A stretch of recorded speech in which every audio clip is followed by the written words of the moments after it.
This is going to be a full guide to catch a brain rot.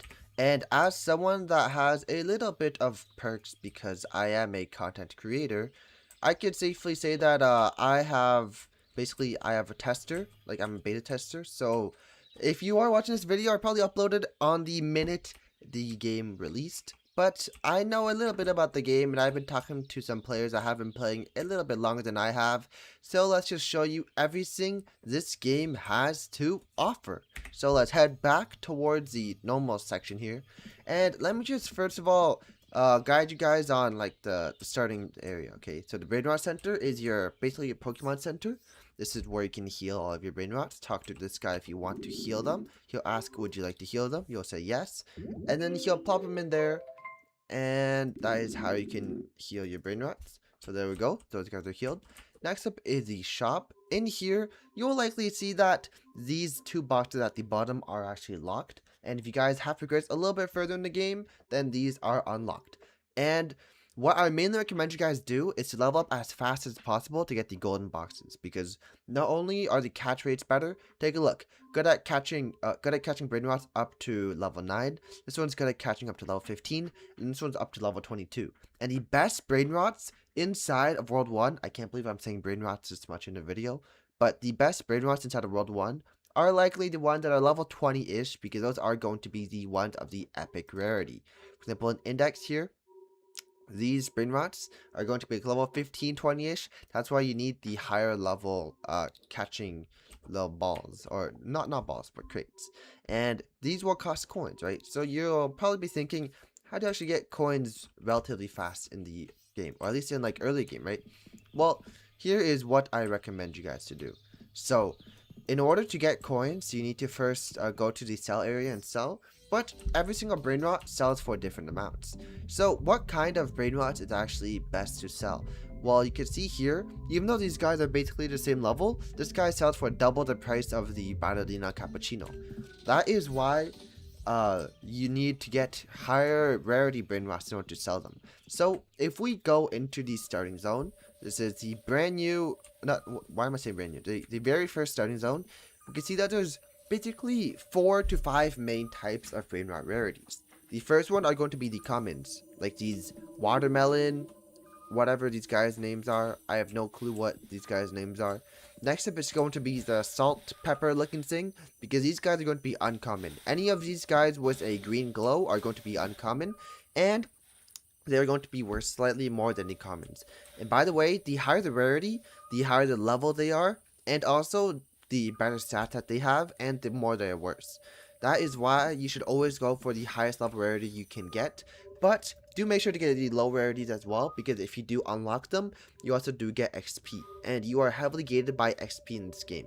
That's why you gotta catch basically one of every single brain rot, and if you guys are stuck on XP, just get 4 or 5 of the brain rots that you don't have unlocked in order to actually complete their quests and get however much XP that they give.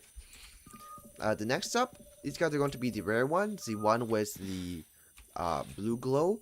And here's a big tip. You want to turn up your audio, okay? I don't have my audio up all the way because it's going to be way too loud for this video. Like, oh my, that's loud, that's loud. My fault, guys, sorry. Your ears might have died there. But you can hear like a little glow effect if you hover yourself right next to it. So if I like move my camera far away, okay, never mind. I'm not sure what's not working, but there's a little distinct glow effect between these rare ones. So you'll definitely know which ones you'll want to get. And next up are going to be the epics. The epics will take a little bit longer to get. You can see down here at the bottom left in zone 1, you can see the rarities and the chances of each of them. So the epics will definitely be a lot harder to obtain. But if you just run around like this, inevitably you will find an epic, which is definitely very good.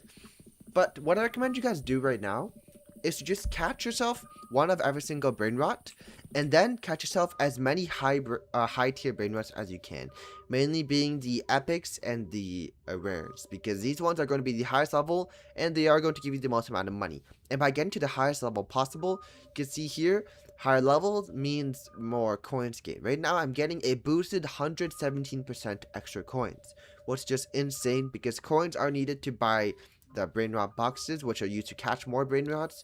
Rinse and repeat here, my Brainrot crates, my Brainrot boxes. Not too sure what those guys are really called. But okay, yeah, this thing's really annoying. I'm going to turn down the volume. So next up, I'm going to talk about the chests around the map. From this starting zone here, there's 3 different chests you can actually grab. So the first one is just going to be directly on your left over here. And by the way, ooh, wait, this is the epic Brainrot. They do have a distinct sound effect, if you could take a look, if you hear that. There's a distinct sound. Might be a little bit quiet, actually, but okay. So I'm going to turn down my volume. But yeah, this is the first chest. The second chest location will be all the way to the right over here. Just follow exactly where I'm going. Go all the way to the right, all the way to the right, and keep on going.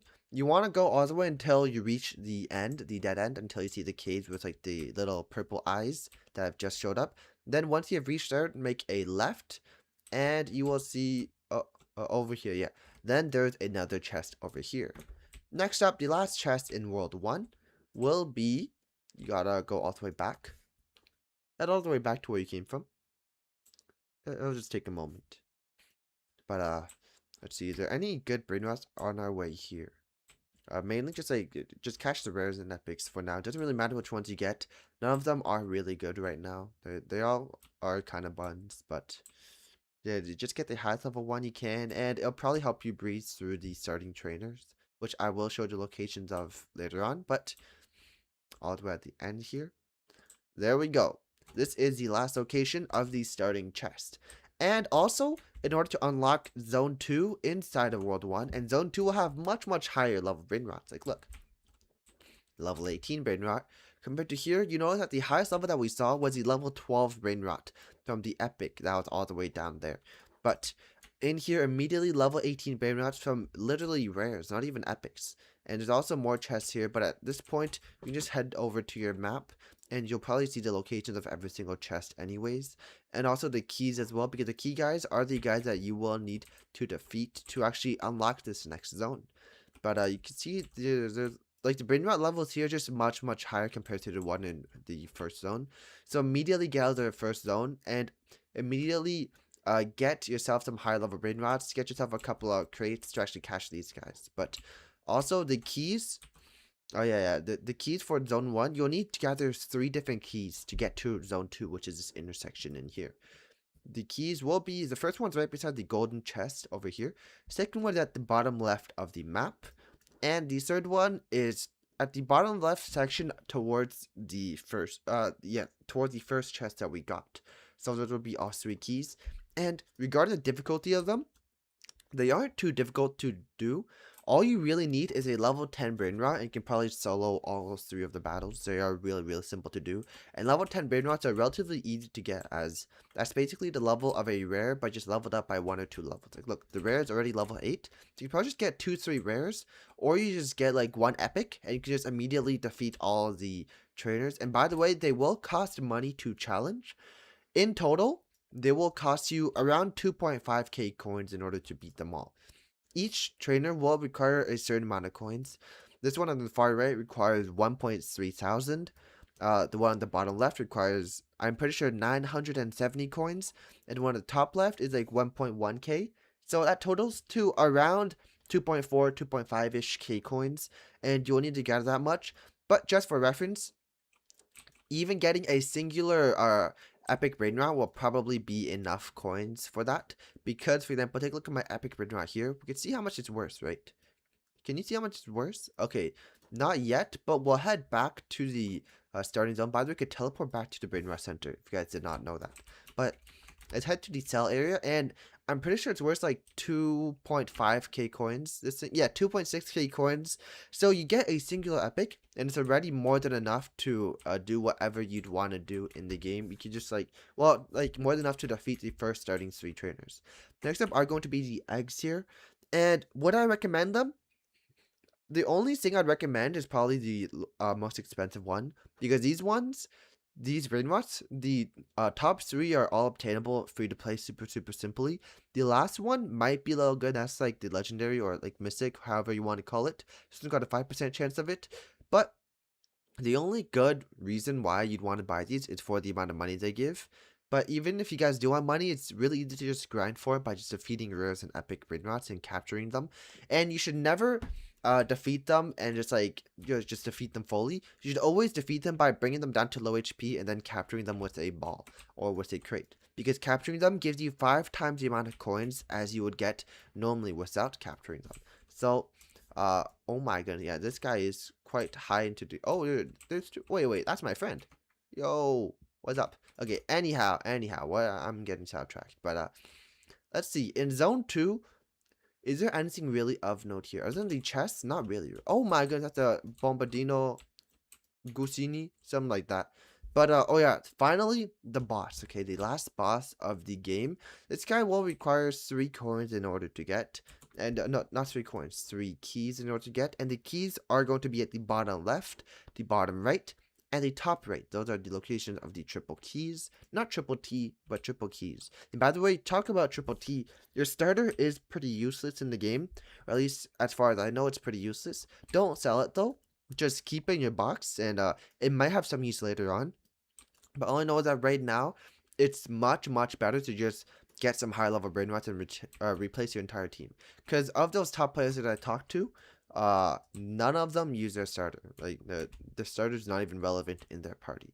And by the way, as of the game's release right now, or I'm a beta tester, out of the beta testing release right now, which is being played literally like 12 hours before the actual thing drops, there is no type advantages, but I have heard that type advantages will be added sooner or later into the game. So that guy looks to be an ice type, so definitely get yourself like fire type move, and it appears to be that they are going for types in the moveset. For example, we have Fire Blast or Whirlpool, which is obviously a water type move. Splash, which is a water type move. Fire Blast, fire type. We also got like Bite, which might be like a dark type move. Sword, which might be like a steel type move. You can see the different colors here. I mean, they're definitely going for different types here, right? So definitely get yourself, for example, a Bartolina Cappuccina, because this guy, well, this girl's like, I don't know, a hot liquid. It's literally water. So, I mean, Whirlpool, a water type move, or maybe like a hot liquid, so Fire Blast, a fire type move would probably be super effective against an ice type, such as the boss down there. So, that makes it up for this beginner's guide. If you guys did learn anything new, subscribe, and I'll probably be live streaming 24/7. So, catch me there, and I'll see you guys in the next video.